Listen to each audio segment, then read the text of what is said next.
Selamat pagi saudara-saudaraku dimanapun saudara berada. Mari dengan rendah hati kita berdoa untuk mendengarkan firman-Nya. Tuhan, terima kasih untuk nafas hidup yang Tuhan masih anugerahkan kepada kami sampai pada detik ini. Dan di pagi hari ini Tuhan, kami sungguh-sungguh siap untuk mendengarkan firman-Mu. Tolong kami Roh Kudus, sehingga setiap kebenaran firman-Mu yang kami dengarkan, kami pahami dengan baik. Dan dengan tuntunan-Mu, kami boleh melakukannya dalam kehidupan kami. Di dalam nama Tuhan Yesus firman yang hidup kami berdoa. Amin. Mazmur 91 ayat 14-16.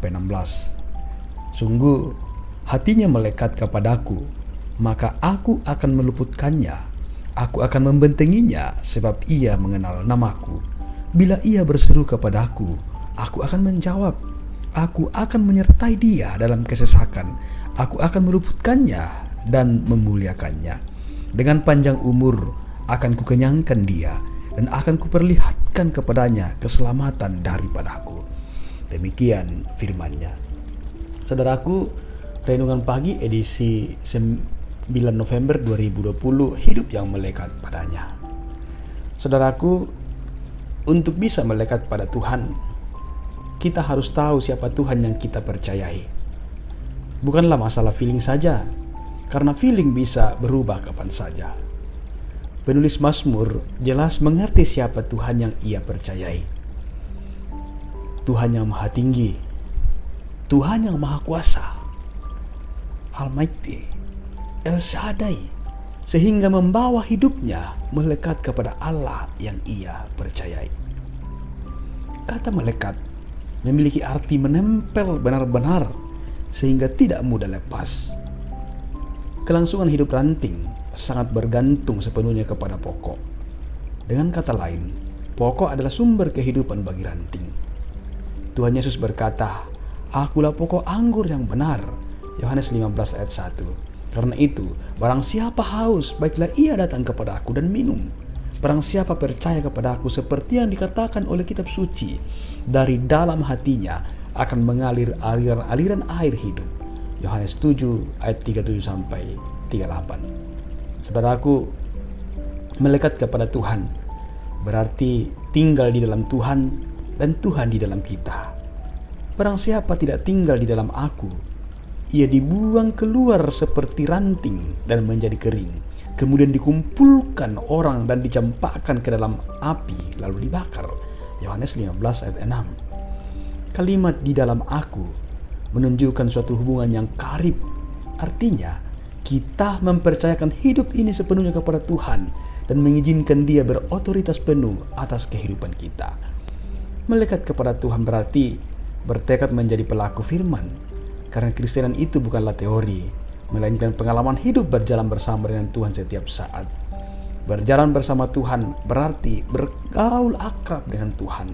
Dan terhadap orang yang karib, akrab, Mazmur 25 ayat 14 mengatakan bahwa perjanjiannya diberitahukannya kepada mereka. Sehingga kita dapat memahami isi hati Tuhan, pikirannya, dan juga kehendak-kehendaknya. Ada berkat yang luar biasa ketika seorang melekat kepada Tuhan. Dikatakan bahwa ia akan mengecap kebaikan Tuhan. Ia akan menyertai, menjaga, meluputkan, dan membentenginya. Dan dikatakan dalam bacaan kita bahwa bila ia berseru kepadaku, aku akan menjawab. Mazmur 91 ayat 150. Bahkan saudara, hal yang paling indah yang Tuhan janjikan bagi kita yang sungguh hatinya melekat kepadanya. Di dalam ayat 16b dikatakan, aku akan memperlihatkan kepadanya keselamatan daripadaku. Kita akan diperlihatkan oleh Tuhan keselamatan daripadanya. Saudaraku, banyak orang mengaku dia pengikut Kristus, tapi tidak hidup melekat kepada Tuhan.